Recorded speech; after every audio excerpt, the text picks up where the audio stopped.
ଶୁଣନ୍ତୁ, ମୁଁ ହେଉଛି ବିଜୁ ଜନତା ଦଳର ପ୍ରତିଷ୍ଠାତା ସଦସ୍ୟ। ମୋର ପ୍ରିୟ ନେତା ହେଉଛନ୍ତି ଶ୍ରୀଯୁକ୍ତ ନବୀନ ପଟ୍ଟନାୟକ। ମୋ ପ୍ରିୟ ଦଳ ହେଉଛି ବିଜୁ ଜନତା ଦଳ। ମୁଁ ବିଜୁ ଜନତା ଦଳରେ ପ୍ରତିଷ୍ଠା ଦିନଠାରୁ ଆନ୍ତରିକତାର ସହିତ କାର୍ଯ୍ୟ କରିଆସିଛି ଏବଂ ମୁଁ ଆଜି ଶୁଣିବାକୁ ପାଇଲି ବିଭିନ୍ନ ଗଣମାଧ୍ୟମରେ ଗୋଟେ ଚର୍ଚ୍ଚା ଚାଲିଛି ମୁଁ ଅନ୍ୟ ରାଜନୈତିକ ଦଳକୁ କୁଆଡ଼େ ଯୋଗ ଦେବା ପାଇଁ ଯାଉଛି। ଇଏ କେବଳ ଗୋଟେ ଆଲୋଚନା, ଏଥିରେ କୌଣସି ସତ୍ୟତା ନାହିଁ। ମୁଁ ବିଜୁ ଜନତା ଇଏ ଗୁଜବ ମାତ୍ର।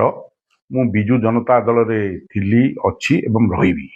ମୁଁ ବିଜୁ ଜନତା ଦଳର ହେଉଛି ରାଜନୈତିକ ବ୍ୟାପାର କମିଟିର ସଦସ୍ୟ। ମୁଁ ସେ ବୈଠକରେ ଯୋଗ ଦିଏ। ମୋର ବ୍ୟକ୍ତିଗତ ଅସୁବିଧା କାରଣରୁ ମୁଁ ଗୋଟିଏ ଦୁଇଟି ବୈଠକରେ ବର୍ତ୍ତମାନ ଯୋଗ ଦେଇପାରିନି। ତାକୁ ନେଇ ଯଦି ଚର୍ଚ୍ଚା କରାଯିବ ବିକ୍ରମ ଆଡ଼କୁ ଅସନ୍ତୋଷ ଅଛନ୍ତି, ଇଏ ଅମୂଳକ ମାତ୍ର।